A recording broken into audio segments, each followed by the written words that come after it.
ครับผมเจริญสุขสวัสดีสาธุชนท่านผู้ฟังทุกคนทุกท่านสำหรับสาธุชนและผู้ฟังที่ให้เกียรติรับฟังรายการธรรมาภิวัตน์อันเป็นรายการวิทยุเพื่อการเผยแผ่พระพุทธศาสนาส่งเสริมการศึกษาและพัฒนาสังคมรายสังคมรายการนี้รับผิดชอบโดยสาธิตธีระปัญโยผู้อำนวยการสถาบันธรรมาภิวัตน์สถาบันเพื่อเผยแผ่พระพุทธศาสนาส่งเสริมการศึกษาและตั้งอยู่ณที่พักสงฆ์สถาบันธรรมาภิวัตน์บ้านศพเตินตำบลศพปาดอำเภอแม่เมาะจังหวัดลำปางสาธุชนท่านผู้ฟังรายการนี้ออกอากาศทุกวันอังคารใน2ช่วงเวลาคือตี 4ไปจนถึงตี 5ช่วงหนึ่งแล้วก็ตี 5เกิงไปจนถึง7โมงแม่เจ้าในช่วงเวลาตี 5จนถึงตี 5เกิงนั้นก็จะให้ท่านผู้ฟังทั้งหลายได้พักย่างสวดมนต์เจริญภาวนากับครูบาอาจารย์แล้วก็มาปะกันในช่วงเวลาตี 5เกิงจนถึง7โมงแม่เจ้ารายการนี้ออกอากาศผ่านทางสถานีวิทยุใน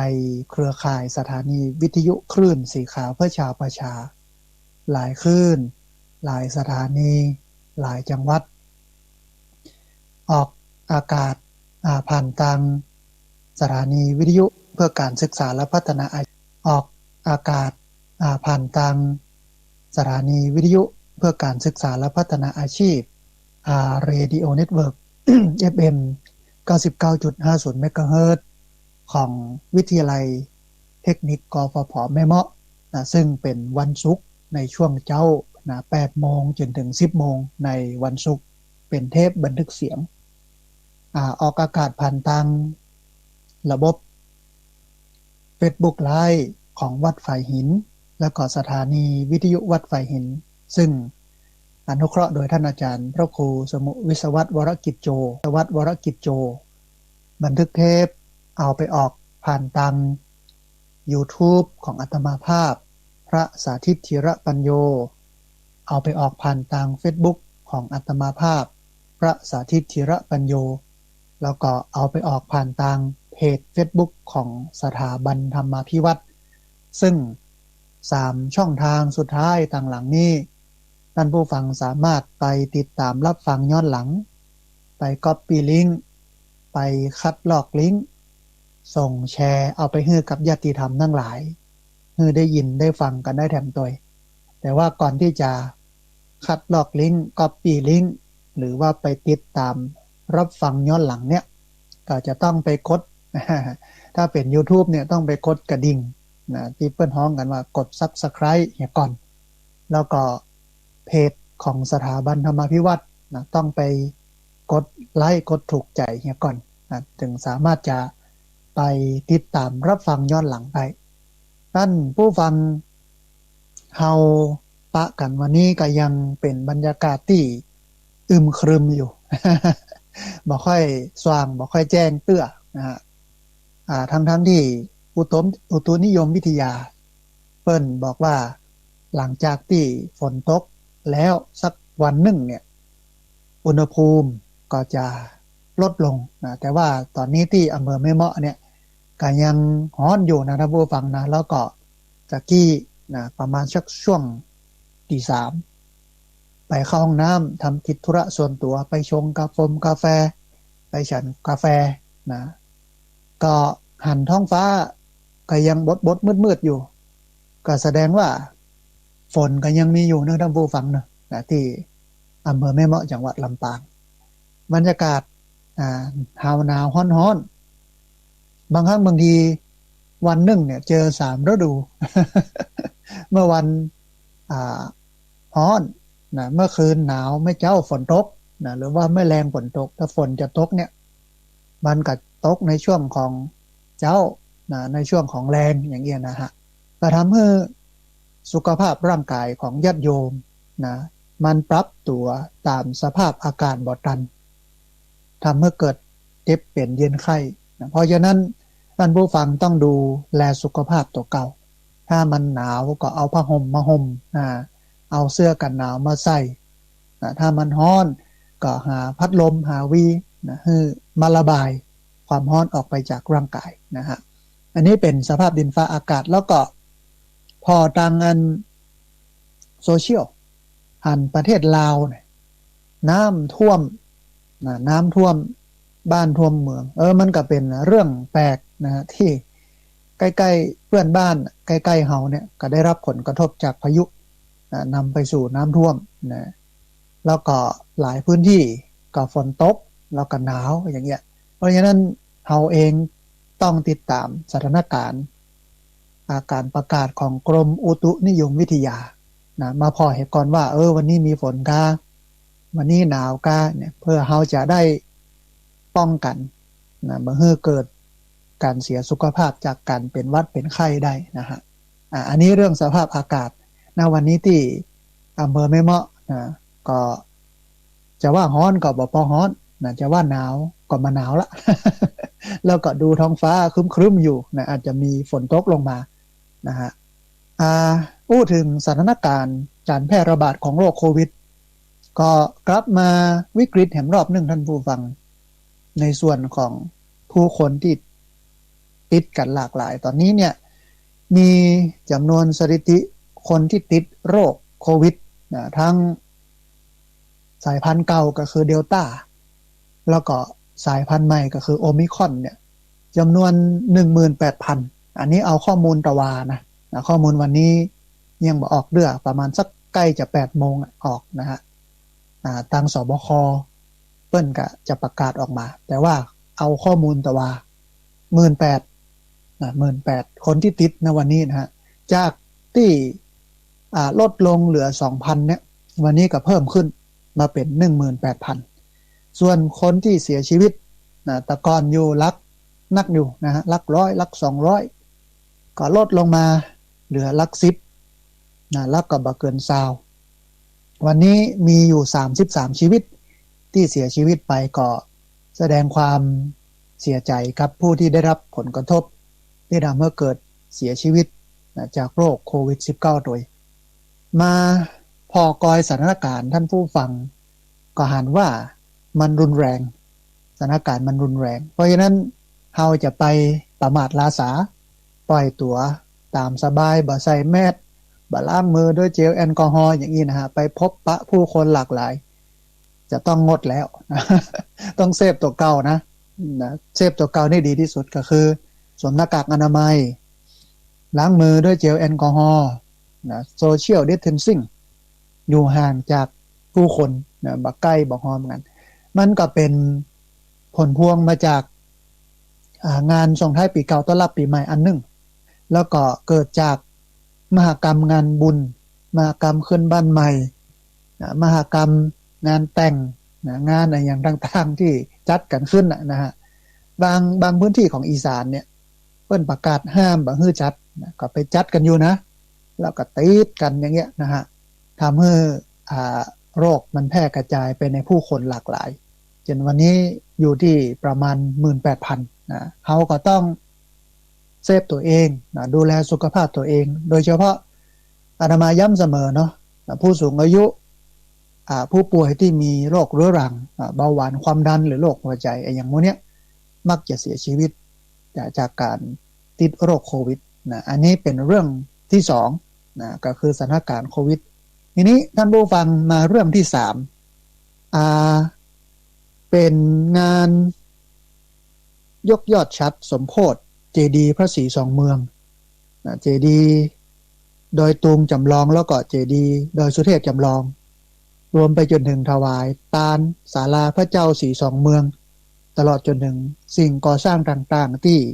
ญาติโยมได้ไปร่วมร่างสร้างแปลงกันนะฮะอันที่ม่อนพระเจ้าศรีสองเมืองตำบลนางแก้วเขตรอยต่อจังหวัดเชียงใหม่จังหวัดเชียงราย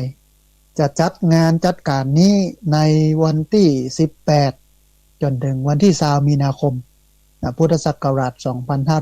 2500มีกำหนดการใน วันที่18เนี่ยแรม1ค่ำเดือน6เหนือเนี่ยก็จะเป็นพิธีพุทธาภิเษกเหรียญพระเจ้าสีสองเมืองแล้วก็เหรียญแม่นางแก้วเริ่มเวลา18นาฬิกาก็คือ6โมงแม่แรงตลอดทั้งคืนนะพร้อมกับเบิกเนตรพระเจ้าสีสองเมืองกวนข้าวติบนะซองตำรับซองตำราสองหม้อสองจังหวัด ซองตำราสองหม้อสองจังหวัดในวันที่18เป็นพิธีพุทธาภิเษกอันญาติโยมที่จองเหรียญนะก็คือมาว่าจะเป็นเหรียญพระเจ้าสีสองเมืองหรือว่าเหรียญแม่นางแก้วเนี่ยก็สามารถจะเริ่มรับเหรียญกันได้ในวันที่18มีนามีหลายคนโทรมาหาพระอาจารย์นะบอกว่าพระอาจารย์บันโอนปัจจัยเข้าบัญชีไหนอย่างใดนะฮะแต่ตอนนี้บ่โอนเตื้อ รอได้เหรียญมาก่อนนะแล้วก็ค่อยโอนมาก็จะได้ส่งเหรียญไปให้ที่บ้านนะในวันศุกร์ที่18เนี่ยเป็นพิธีพุทธาภิเษกเหรียญพระศรีสองเมืองแล้วก็เหรียญพระแม่นางแก้วนะส่วนในวันที่19มีนาคมนะพุทธศักราช2565เนี่ยแรม2ค่ำเดือน6เหนือเป็นวันประกอบพิธียกยอดชัดประดิษฐานเหนือยอดเจดีย์สีสองเมืองเจดีย์โดยตุงจำลองนะเจดีย์โดยสุเทพจำลองก็เวลา8โมงจนถึง14นาฬิกาก็คือ2โมงแม่แรงเนี่ย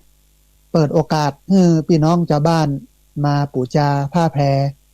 บูชาเหรียญพระเจ้าสีสองเมืองเหรียญพระแม่นางแก้วนะในการที่เปิ้นพุทธาภิเษกเรียบร้อยแล้วก็เอามาจำหน่ายนะเอามาให้ญาติโยมบูชาเพื่อนำปัจจัยเหล่านั้นไปปิดทองพระไปอย่างต่างๆที่พระราชสีสองเมืองนะฮะเวลา 14:39 นาทีประกอบพิธียกยอดชัดสีสองเมืองนะเจดีย์ดอยตุงจำลองเจดีย์ดอยสุเทพจำลองแล้วก็ถวายนะภาพเจดีย์นะแล้วก็สิ่งก่อสร้างทั้งหลายทั้งปวงไว้ในพระพุทธศาสนาเวลา 18:39 นาทีประมาณสัก6:39แม่แรงนะพระสงฆ์ก็เจริญพระพุทธมนต์อบรมสมโภชเจดีย์แล้วก็เสนาสนะจนถึงเวลา 22 นาฬิกาก็ประกอบพิธีสวดเบิกนะฮะในวันอาทิตย์ที่20มีนาคม2565เนี่ยแรม3ค่ำเดือน6เหนือเป็นงานแห่ครัวตาลหัววัดจำนวน200สาวัดในเขตอำเภอดอยสะเก็ดอำเภอเวียงป่าเป้าแล้วก็อำเภอใกล้เคียงพร้อมขบวนแห่ผ้าห่มพระธาตุเจดีย์สีสองเมืองของ2จังหวัดเพื่อห่มเจดีย์สีสองเมืองในงานมีการแสดงซอเล่าขานตำนานดอยนางแก้วประวัติการสร้างม่อนพระเจ้าสีสองเมืองแล้วก็ยกยอครูบาอาจารย์ในอดีตที่ร่วมกึศร่วมสร้างจนถึงปัจจุบันร่วมกึศร่วมสร้างเจดีย์สีสองเมืองพระสีสองเมืองเนี่ยตั้งแต่อดีตจนถึงปัจจุบันอันจากศิลปินล้านนานักหนาปาป้างหลายผู้หลายคนนะฮะกิจกรรมการแสดงทางด้านวัฒนธรรมล้านนาสมโภชตลอดทั้งคืนในโอกาสนี้ท่านผู้ฟังก็ขอเจริญพรเชิญชวนพ่อแม่พี่น้องศรัทธาประชาชนพุทธศาสนิกชนทุกท่านได้ร่วมพิธีดังกล่าวเพื่อเป็นการบันทึกไว้เป็นครั้งประวัติศาสตร์เป็นตำนานสืบสานเจตนารมณ์ของครูบาอาจารย์อันที่ได้เกิดร่ำกำสร้างขึ้นมาที่เป็นเก้าเป็นกุ๊กก็คือพระเดชพระคุณพระสุนทรปริยัติวิกรมทรัพย์นรินทร์โทอดีตเจ้าคณะอำเภอเวียงป่าเป้าแล้วก็พระเดชพระคุณพระเทพวิสุทธิคุณกุศลกันทวโรอดีตเจ้าคณะจังหวัดเชียงใหม่2รูปนี้ได้เกิดล่ำกำสร้างพระศรีสองเมืองแล้วก็ดอยศรีสองเมืองขึ้นมาเพื่อให้พี่น้องชาวบ้านที่ขี่รถกายไปกายมาได้เป็นพุทธานุสติและลึกนึกถึงว่าทัดหันก็มีพระพุทธรูปมีพระเจดีย์มีพวกน้องว่าสัญลักษณ์ในทางพระพุทธศาสนาอยู่ก็อุ่นใจเส้นทาง รู้สึกว่าจะสลับซับซ้อนขึ้นลงขึ้นลงอย่างเงี้ยนะฮะแต่ถ้าไปเจอนะพระพุทธรูปเจดีย์หรือว่าเป็นสัญลักษณ์ในทางพระพุทธศาสนาเนี่ยก็เนี่ยให้อุ่นอกอุ่นใจสบายใจขึ้นขับรถขับลานะไปอ่าเส้นทางนั้นเนี่ยก็จะสะดวกก็จะปลอดภัยขึ้นสบายใจขึ้นนะฮะเอาก็ไปร่วมบุญกันท่านผู้ฟังวันที่18วันที่19แล้วก็วันที่20เนาะเอาละท่านผู้ฟังเข้ามาสู่เรื่องของเฮาในวันนี้ท่านผู้ฟังจะเอาเรื่องวิชาการ มาอู้ให้ท่านผู้ฟังทั้งหลายได้ฟังกันน้อยหนึ่งมันเป็นวิชาการที่น่าสนใจนะมันเป็นเรื่องของคนจนสูงอายุในเขตเมืองเปิ้นไปวิจัยนะก็ปะข้อมูลบางอย่างที่น่าสนใจว่าคนจนสูงอายุในเขตเมืองเนี่ยถูกทอดทิ้ง2.10,000 คนก็คือ 27,000 คนแต่สถานสงเคราะห์เนี่ยรับได้เพียง 2,000 คนซึ่งเป็นข้อมูลงานวิชาการที่เปิ้นจัดทำขึ้นในวันที่10 กุมภาพันธ์นะพุทธศักราช 2565โดยคุณโยมบุตรศิรินทร์ยิ่งเกียรติกุลนะบุตรศิรินทร์ยิ่งเกียรติกุลเปิ้นเป็นนักข่าวจบสายวิทย์สายสังคมจบจิตวิทยา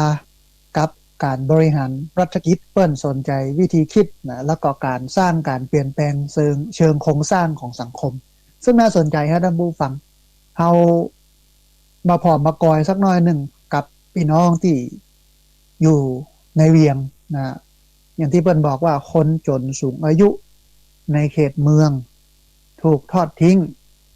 2.70,000 คนก็คือ 27,000 คนแต่สถานสงเคราะห์รับได้เพียง 2,000 คนก็คนที่เหลือเนี่ยก็ถูกทิ้งไว้นะฮะอันเปิ้นบอกว่า นักวิชาการแนะเพิ่มกลไกติดตามคนสูงวัยคนยากจนในเมืองตามตรอกซอยแล้วก็ตึกแถวมีที่อยู่อาศัยได้มาตรฐานรับมือสังคมสูงวัยสุดยอดในแห่ง10 ปีข้างหน้าก็คือในแห่ง10 ปีข้างหน้าเนี่ยสังคมไทยจะเป็นสังคมผู้สูงอายุพีคสูงสุดละก็จะมีผู้สูงอายุนักที่สุดละใน10 ปีข้างหน้าเนี่ยหลังไปปะตัวเลขคนจนสูงอายุในเขตเมืองซึ่งมีกว่าประมาณสัก 600,000 คน600,000 คนนี่ท่านผู้ฟังถูกทอดทิ้งนะเกือบ 30,000 คนนะผู้สูงอายุในเขตเมือง 600,000 คนถูกทอดทิ้งนะประมาณสัก 30,000 คนในตัดนี้ท่านผู้ฟังเพิ่นบอกว่า100 คนเดินมาหาเฮาเนี่ยจะมีผู้สูงอายุ20 คน100 คนที่เดินมาหาเฮาหรือว่าเดินผ่านเฮาไปเนี่ยในจำนวน100 คนเนี่ยจะมีผู้สูงอายุ20 คนก็เกิดเป็น 20% เนาะถ้า 100% เนี่ยนะเป็นจำนวนประมาณสัก20% นะก็นักนะท่านผู้ฟังนักเลยทีเดียวนะฮะอัน100 คนเดินมาหาเฮาจะมีผู้สูงอายุ20 คนเนี่ยเพิ่นบอกว่าคำกล่าวนี้ก็หมายถึงไทยเข้าสู่สังคมสูงวัยที่สมบูรณ์แล้วไทยเข้าสู่สังคมสูงวัยที่สมบูรณ์จากข้อมูลของศูนย์เชี่ยวชาญเฉพาะทางด้านการออกแบบสภาพแวดล้อมเพื่อทุกคนคณะสถาปัตยกรรม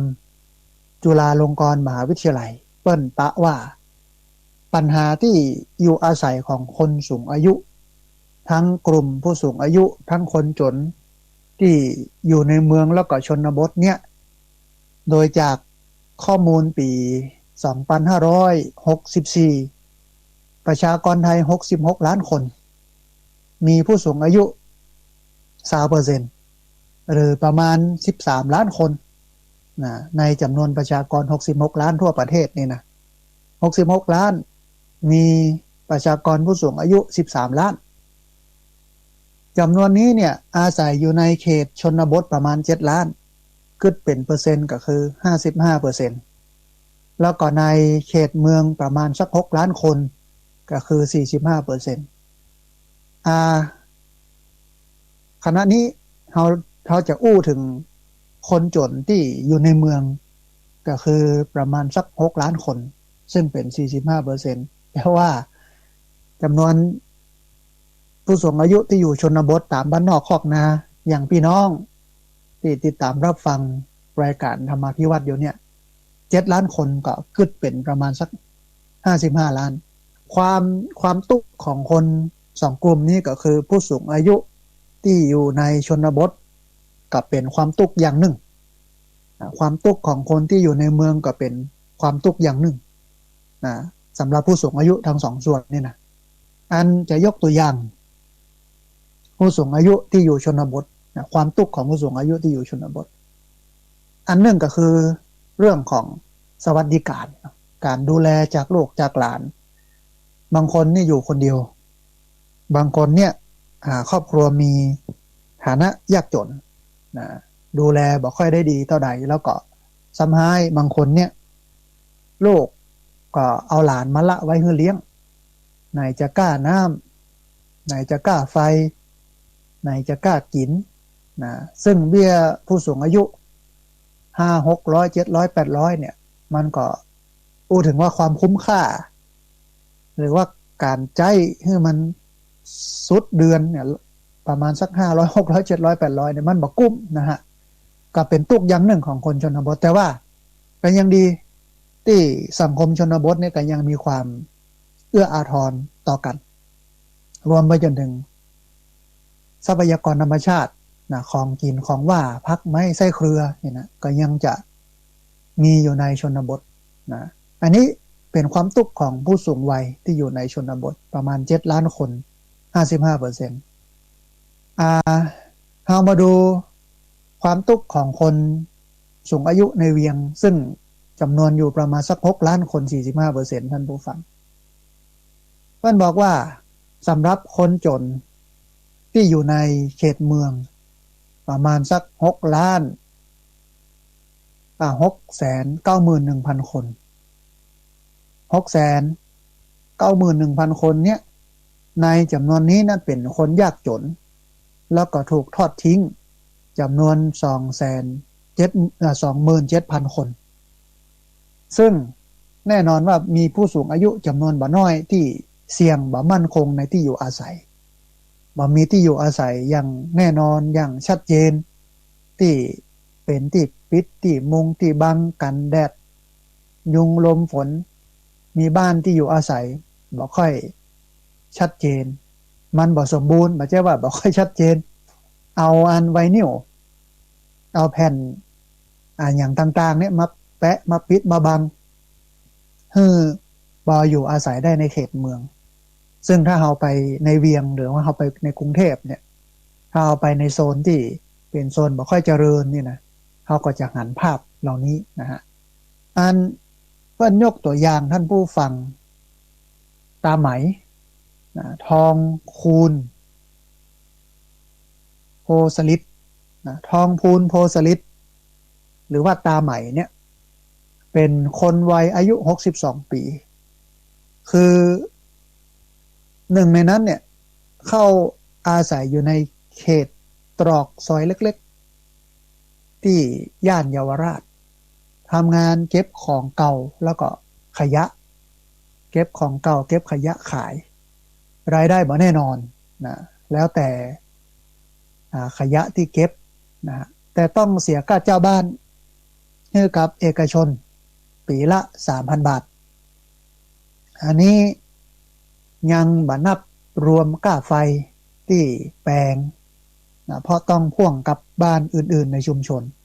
กับบ้านเก่าๆบ่ได้มีที่ชัดเจนเพราะว่าไปเจ้าที่เอกชนอยู่แปลงบ้านแปลงตูบอยู่หั่นแล้วก็ไฟเนี่ย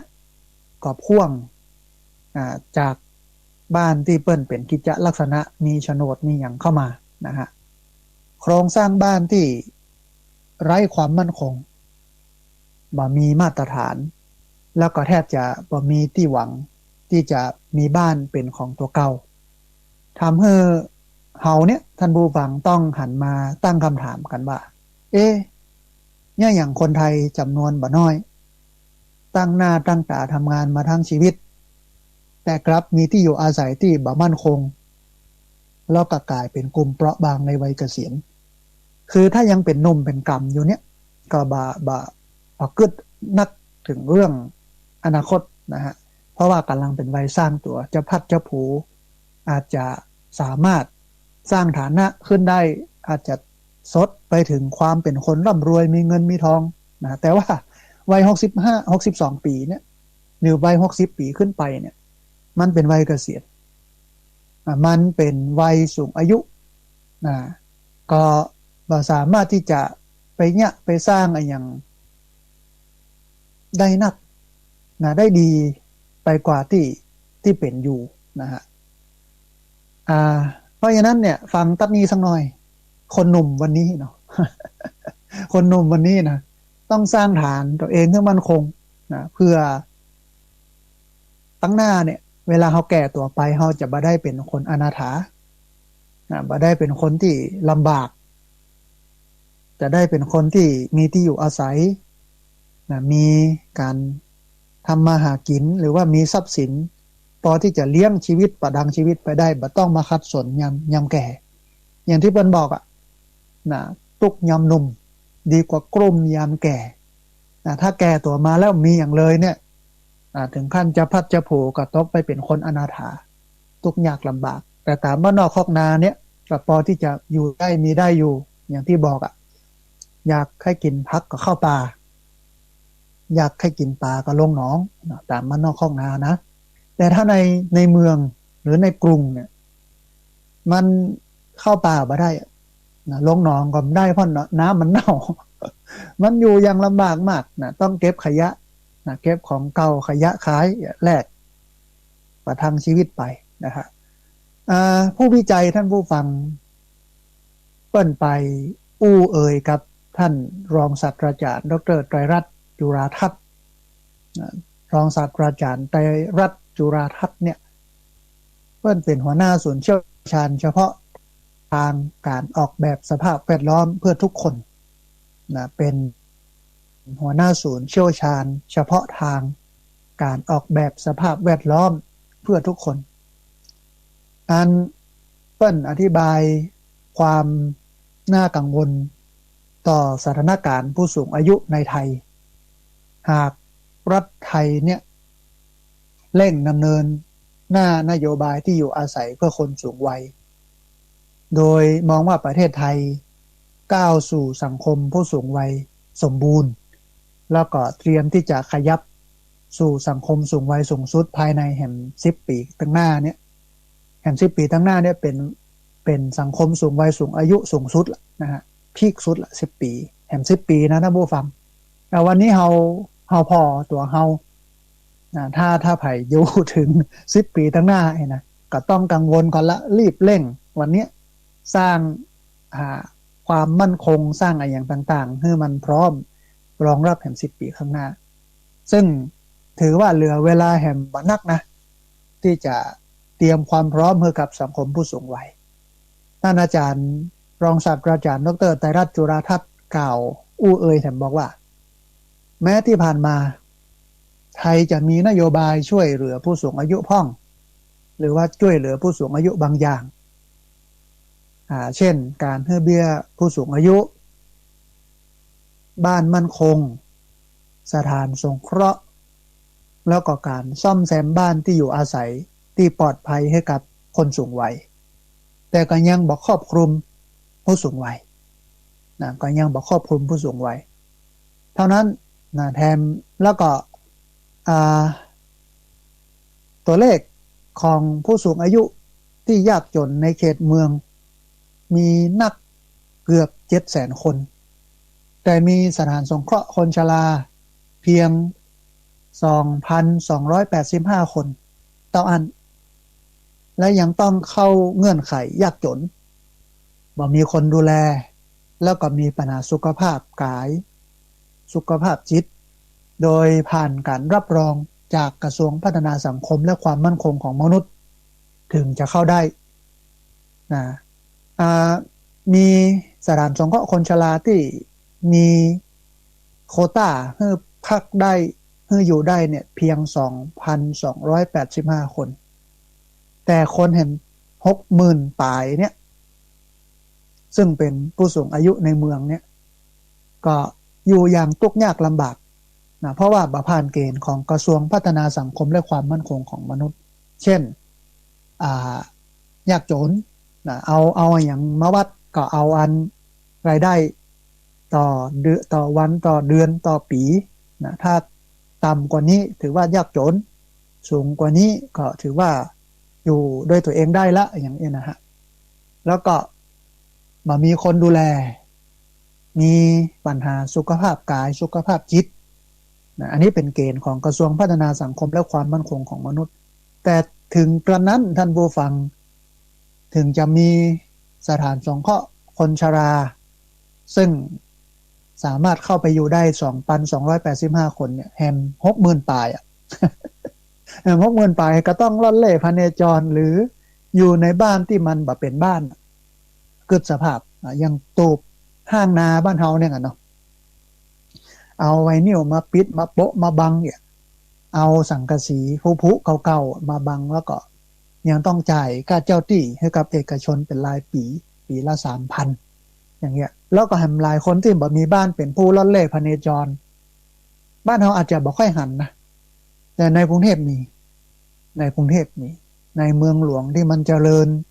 ไปด้วยวัตถุเนี่ยมันก็ยังมีคนกลุ่มนี้หรือว่าคนเหล่านี้อยู่ตามสถานที่ต่างๆนะฮะส่วน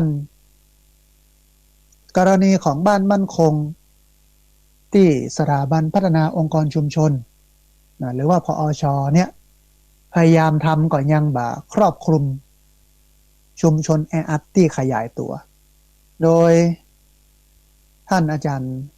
รองศาสตราจารย์ดร.ไตรรัตน์มีข้อเสนอเพิ่มบทบาทและก็งบประมาณให้กับหน่วยงานอย่างพอชเพราะที่ผ่านมาเนี่ยมีงบประมาณน้อยนะแต่หากจะรับมือกับสังคมผู้สูงวัยที่กำลังขยายตัวขึ้นอย่างต่อเนื่องจำเป็นต้องไปไกลกว่าแค่การมีสถานสงเคราะห์แต่ก็ยังต้องมีกลไกติดตามคนสูงวัยที่มีความยากจนในเมืองที่อยู่ตามตรอกซอกซอยแล้วก็ตึกแถวมีที่อยู่อาศัยปลอดภัยได้มาตรฐานคณะที่คนจนในชนบทมาถึงเฮาละกับนี้นะท่านผู้ฟัง ก็เสี่ยงประสบปัญหาถูกทอดทิ้งเพราะว่าลูกหลานออกมาใจแรงในเมืองคนหนุ่มคนขำก็หนีไปในเมืองหมดไปเสาะหาการเสาะหางานทำส่งเงินกลับบ้านพ่องแล้วก็บางทีก็ส่งหลานส่งลูกตัวเข้ากลับมาให้แม่เลี้ยงที่บ้านเนี่ยอันจึงมีข้อเสนอสำคัญเน้นให้กระจายอำนาจท้องถิ่นเพื่อให้หน่วยงานและก็คนในชุมชนร่วมกันสร้างสิ่งแวดล้อมที่มันเหมาะสมสำหรับผู้สูงอายุในท้องถิ่นของตัวเก่าป้องกันการถูกทอดทิ้งโดดเดี่ยวไร้บ้านในยามบั้นปลายของชีวิตในที่ผ่านมาเนี่ยอาตมาภาพก็ช่วยแก้ปัญหาตัดนี้เช่นเปิดโรงเรียนผู้สูงอายุโดยมีสโลแกนว่าสูงอายุยังมีคุณค่าชรายังมีความสุข สูงอายุยังมีคุณค่าชรายังมีความสุขโดยเปอร์เซ็นต์คนที่มาร่วมกิจกรรมซึ่งก็เปิดเดือนละ2เตื้อพุธแรกกับพุธสุดท้ายของเดือนแล้วก็มีกิจกรรมนักจารีบอกว่าจะเป็นจากอบต.เอามาฝึกอบรมจากพอช.มาฝึกอบรมจากอันศูนย์วิทยาศาสตร์จากกศน.จากอันตำรวจ จากหมอนะหมอก็มาสอนเรื่องการดูแลสุขภาพผู้สูงวัยมาออกกำลังกายอย่างนี้นะฮะนะคนที่เข้ามาเป็นนักเรียนผู้สูงอายุเนี่ยก็70%เป็นคนที่อยู่ในฐานะไม่ค่อยดีแต่ก็พออยู่ได้นะส่วนคนที่30%เนี่ยก็มีฐานะมีสวัสดิการมีเป็นข้าราชการบำนาญเนาะมีทุนทรัพย์พอที่จะเลี้ยงชีพไปได้นะอันเขาก็หันถึงปัญหาก็พยายามสร้างอาชีพให้เปิ้นนะโดยให้เปิ้นมาเนี่ยเรื่องของผ้าเช็ดเท้ามาเนี่ยเรื่องปุ๋ยอินทรีย์มาเนี่ยเรื่องมีอันหนึ่งในช่วงสงกรานต์ในช่วงสงกรานต์ในช่วงปีใหม่เมืองเนี่ยก็เนี่ยตุงเนี่ยตุงไส้หมูเนี่ยเรื่องของงานตุง12ราศีเอาไปขายก็พอมีรายได้นะเพราะว่าในช่วงเดือนเมษายนเป็นช่วงปีใหม่เมืองหรือว่าสงกรานต์ของคนเมืองเนี่ยเปิ้นก็จะมีวันหนึ่งที่เอาตุงไปปักเจดีย์ทรายนะในช่วงของงานลอยกระทงก็เนี่ยเรื่องของโคมไฟเนี่ยเรื่องประทีปนะสอนเรื่องของโคม ก็สามารถผลิตเอาไปขายอื่นๆที่อบต.มาสอนก็คือเพาะเห็ดฟางทำผ้าเช็ดเท้าโดยเศษผ้ามาสอนแปลงกองเข้าเอาไปขายหลายอย่างนะท่านผู้ฟังหลายเรื่องมาสอนทอดนั่นทอดนี้เนี่ยยามองยาเมืองเนี่ยก็ทำให้เปิ้ลมีรายได้แล้วก็แบ่งเบาภาระการใช้จ่ายของเปิ้ลลงอย่างน้อยก็เอามาใช้บ่ต้องไปซื้อลดการใช้จ่ายในการจะซื้อลงอันนี้คือผู้สูงวัยนะที่ได้มาแนะนำมาฝึกเปิ้ลก็ติดพุธแรกกับพุธสุดท้ายของเดือนก็มีอยู่สูงสุด80เพราะว่าตำบลศพปาดเนี่ยมีอยู่8หมู่บ้านเอาหมู่บ้านละ10คนต่ำสุดก็30ถ้ากลางๆก็50คนตอนนี้ก็ปิดไว้ก่อนก็จะเป็นปีแล้วนะ จะเป็นปีละในการเปิดเรียนมา 2-3 ปีเนี่ยอาตมาภาพดูแลเรื่องของอาหารหมดเลยนักเรียนบ่ต้องห่อเข้ามามาเป็นกกตเพิ่นว่าอย่างนั้นมากินกับตุ อาตมาภาพดูแลเรื่องอาหารก็ครั้งหนึ่งก็ประมาณสัก 3,000 เดือนหนึ่งตกอยู่ 6,000 บาทเป็นอาหารของผู้สูงอายุนะอาตมาภาพนี่ก็ดูแลแต่ว่าโชคดีที่วัดเนี่ยเป็นศูนย์เรียนรู้เกษตรธรรมวิถีปลูกพักฮักไม้นักบอกว่าจะเป็นถั่วเป็นแตงเป็นผักกาดเป็นกะหล่ำเป็นบรอกโคลีเป็นอันพริกนักก็เลยเอาวัตถุดิบเหล่านั้นมาเนี่ยกับข้าวเฮือญาติโยมก็คนเฒ่าก็ชอบอาหารที่มันเป็นพื้นเมืองน้ำพริกหมูเนี้ยเขาก็เนี่ยพักลวกพักนึ่งน้ำพริกมีมะฟักอู้แล้วน้ำลายไหล ใครกินข้าว ก็ดูแลเพิ่นอย่างนี้นะก็เลยประหยัดงบประมาณไปประมาณมื้อละ 3,000 ก็ดูแลคนมาประมาณสัก30คนหรือ50คนโดยประมาณแต่ถ้าเป็น80คนก็ 4,000 5,000 ว่ากันไปนะฮะด้านผู้ฟังเปิ้ลบอกว่าปัญหาของผู้สูงอายุในเมืองและยากจนมีมากกว่า 6.9 แสนคนก็คือ6,900,000 คนแต่มีสถานสงเคราะห์คนชราเพียง 2.285 คนเท่านั้นเพื่อนบอกว่านอกจากนี้ผู้เชี่ยวชาญยังแนะให้ทำฐานข้อมูลคนจนสูงอายุผ่านการทำงานร่วมกันระหว่างกระทรวงการคลังแล้วก็กระทรวงมหาดไทยโดยใช้ข้อมูลบัตรคนจน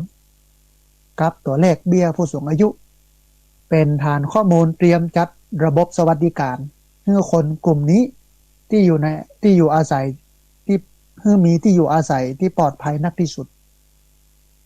บ่ใช่ว่าอยู่บ้านลมปึ้งกับปึ้งไปเหี้ยเอาไว้นิ่วมาปิดมาบังมามุงให้มันปลอดภัยและมั่นคงแล้วสิ่งสำคัญ ที่อาจจะเน้นย้ำก็คือรัฐบาลควรส่งเสริมให้ผู้สูงอายุอยู่ที่เดิมให้มากที่สุดเพราะไกลแหล่งอาชีพของคนจนสูงอายุนักที่สุดนะไกลอาชีพของคนจนสูงอายุนักที่สุดคือบางครั้งบางทีการคิดของรัฐบาลเนี่ยถ้ามีเงินนักน้อยหนึ่งก็ไปแปลงชุมชนผู้สูงอายุเนี่ยเนาะเอาคนเฒ่าไปอยู่ที่โป้นเนี่ยเมื่อไปอยู่ที่ยังอั้นเนี่ยมันก็เสาะว่าหากินยังได้เนาะไม่เหมือนบ้านเฮาอะนะแต่ถ้าอยู่ถิ่นเดิมเนี่ยนะมันก็ยังมีป่าอยู่หั่นหนองอยู่หั่นพักอยู่หั่นไม้อยู่หั่นมันก็ไปเสาะไปแสวงหาได้อันนี้เป็นข้อเสนอแนะของนักวิชาการนะฮะปีนี้2565เป็นปีแรกที่สัดส่วนผู้สูงอายุสูงถึง 20% ประมาณ10ปีตั้งหน้าเนี่ยจะเข้าสู่สูงวัยสุดยอดสัดส่วนผู้สูงอายุนี่จะเพิ่มขึ้นเป็น 18% ปีหน้าเราจะมีผู้สูงอายุ60ปีเพิ่มอีกปีละ1 ล้านคนนะตั้งแต่ปีหน้าเป็นต้นไปเนี่ยปี66เนี่ยมีผู้สูงอายุเพิ่มขึ้นแห่งปีละ1 ล้านคน66 67 68 69เพิ่มไปเรื่อยๆเรื่อยๆนะฮะนักขึ้นนะจน10ปีข้างหน้าก็จะเป็นสูงวัยสุดยอดมีสัดส่วนผู้สูงอายุนักที่สุดนะในประวัติศาสตร์ในประวัติการอาจารย์รองศาสตราจารย์ไตรรัตน์ก็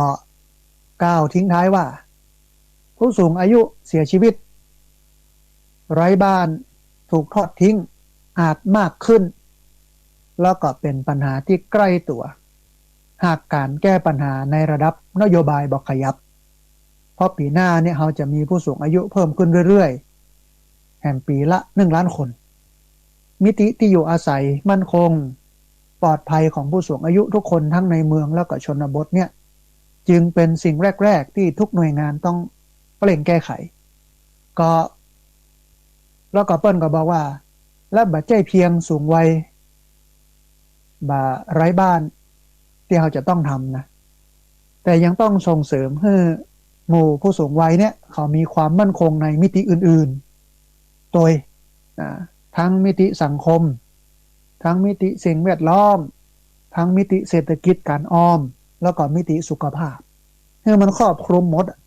นะไม่ว่าจะเป็นเรื่องของที่อยู่อาศัยมั่นคงไม่ว่าจะเป็นเรื่องของสิ่งแวดล้อมที่มันสะอาดสะอ้านรื่นรมที่มันเหมาะมันสำหรับการอยู่อาศัยเศรษฐกิจการออมนะมีเงินทุนมีออมละไว้เพื่อเอามาใช้ในยามเจ็บเป็นเย็นไข้แล้วก็สุขภาพดีบ่ป่วยออดแอดนะฮะบ่อยู่ได้อย่างสบายบ่ต้องได้กังวลอะไรอย่างอันนี้ก็เอามาอู้ให้ท่านผู้ฟังทั้งหลายได้ฟังต้องขอบคุณคุณบุตรศิรินทร์ยิ่งเกียรติกุลนักข่าวที่จบสายวิทย์สายสังคมจิตวิทยานะแล้วก็บริหารรัฐกิจซึ่งเปิ้นสนใจวิธีคิดสร้างการเปลี่ยนแปลงเชิงนโยบายก็อู้ไปอย่างอี้ก็คงจะบอกว่าจะเป็นอบต.หรือเทศบาลก็น่าจะมีคนฟังอยู่พ่อง ฟังแล้วก็ต้องมากึดถึงสังคมผู้สูงอายุนะอย่างพี่น้องที่ติดตามรับฟังอยู่เนี่ย80% 90% เป็นคนสูงวัยแต่ว่าเป็นคนสูงวัยในชนบทเป็นส่วนใหญ่เนาะก็ที่เขาได้หันที่เป็นอยู่เนี่ยก็ได้รับผลกระทบนักหนาหลายเรื่องนะบางคนเอาหลานมาละไว้ให้เลี้ยงนะต้องดูแลหลานในก็จะกล้าสมาชิกในก็จะกล้าน้ำในก็จะกล้าไฟในก็จะกล้าการกินนะก็ต้องมาดูแลหลานแฮมนะฮะอาชีพก็บ่ค่อยมั่นคงรายได้ก็บ่ค่อยมีสุขภาพก็บ่ค่อยดีนะเพราะนั้นวันนี้เนี่ยเป็นข้อมูลที่ดีนะเป็นเรื่องดีที่อาตมาภาพเอาข้อมูลนี้มาอู้เมื่อท่านผู้ฟังทั้งหลายได้ฟังเพื่อที่จะทำเมื่อเฮานั้นปรับตัวสำหรับคนที่สูงอายุแล้วก็ยังบัดสูงอายุแต่เตื้อยังซ้อว่าหากินได้อยู่เนี่ย ก็ต้องเตรียมตัวอันแรกก็คือถ้าเป็นผู้สูงอายุ60แล้วเนี่ยก็ต้องปรับตัวนะแล้วก็ถ้ายังบ่เป็นผู้สูงอายุเตื้อก็จะต้องเตรียมตัวเพื่อที่จะรับมือกับสังคมผู้สูงวัยและความทุกข์ยากลำบากต่างๆนะฮะที่จริงหน้าที่นี้เป็นหน้าที่ของรัฐรัฐสามารถเนี่ยได้รัฐสามารถทำได้ก็นักวิชาการเปิ้นก็สะท้อนรัฐได้ยินนะว่าจะเป็นรัฐในส่วนท้องถิ่นไม่ว่าจะเป็นอบต.หรือว่าองค์การบริหารส่วนตำบลไม่ว่าจะเป็นเทศบาลที่อยู่ใกล้ตัวเราตลอดจนถึงตั้งอำเภอตั้งจังหวัดตั้งอบจ.โดยให้เปิ้นได้ตื่นตัวเรื่องนี้ได้ลุกขึ้นมาเตรียมพร้อมจัดสรรสิ่งแวดล้อมสังคมเศรษฐกิจอย่างต่างๆให้มันพร้อมรองรับสังคมผู้สูงวัยให้ผู้สูงวัยเนี่ยอยู่อย่างมีความสุขอย่างที่บอกสูงอายุยังมีคุณค่าชรายังมีความสุขเสียดายนะท่านผู้ฟังถ้าอยู่ใกล้กันเนี่ยเนาะอยู่ลำปางเนี่ยนะ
เอาแล้วศรัทธาญาติโยมท่านทั้งหลาย